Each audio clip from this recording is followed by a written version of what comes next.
মধ্যপ্রাচ্য থেকে মুখ ফিরিয়ে নিচ্ছে এশিয়ার তেল আমদানিকারক দেশগুলো। একসময় এসব দেশ ছিল প্রধান ক্রেতা, কিন্তু বারবার উত্তেজনা তৈরি হয় মধ্যপ্রাচ্যের জ্বালানি তেলের ওপর, আর নির্ভর করতে পারছে না এশিয়ার দেশগুলো। পুনরায় হরমুজ প্রণালী খুলে দেয় কিছুটা স্বস্তি ফিরলেও আগের ক্রেতাদের ফিরিয়ে আনতে জ্বালানি পণ্যে নানা ছাড় দিচ্ছে সৌদি আর আমেরিকা।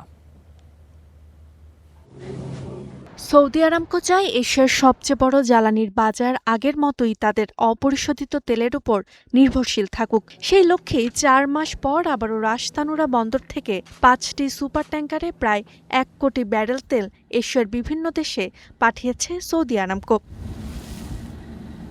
সাধারণত Saudi Aramco official selling price বা ওএসপি অনুযায়ী দীর্ঘমেয়াদী চুক্তিতে তেল বিক্রি করে। তবে যুক্তরাষ্ট্র ইরান শান্তি আলোচনায় অগ্রগতির পর জুলাই মাসে 60 লাখ ব্যারেল তেল সৌদি আরামকো এশিয়ার ক্রেতাদের কাছে ওএসপির চেয়ে কম দামে বিক্রির জন্য প্রস্তাব দিয়েছে। এত কিছুর পরও এশিয়ার আমদানিকারকদের মন গলাতে পারেনি সৌদি আরামকো। ঘন ঘন ভূরাজনৈতিক উত্তেজনা, হরমুজ প্রণালীর নিরাপত্তা ঝুঁকি ও বিমা ব্যয় বেড়ে যাওয়ায় মধ্যপ্রাচ্যের উপর ভরসা রাখতে পারছে না জাপান, ভারত ও দক্ষিণ কোরিয়ার মতো বড় ক্রেতারা। ইতোমধ্যে জাপান বিকল্প পথ ব্যবহার করে শতভাগ অপরিশোধিত তেল আমদানির লক্ষ্য নির্ধারণ করেছে।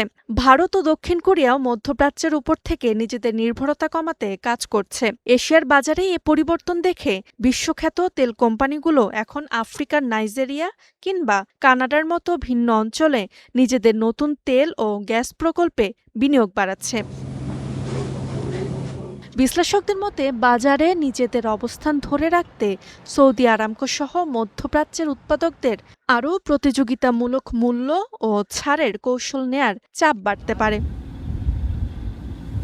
Roksana Rimi, star news.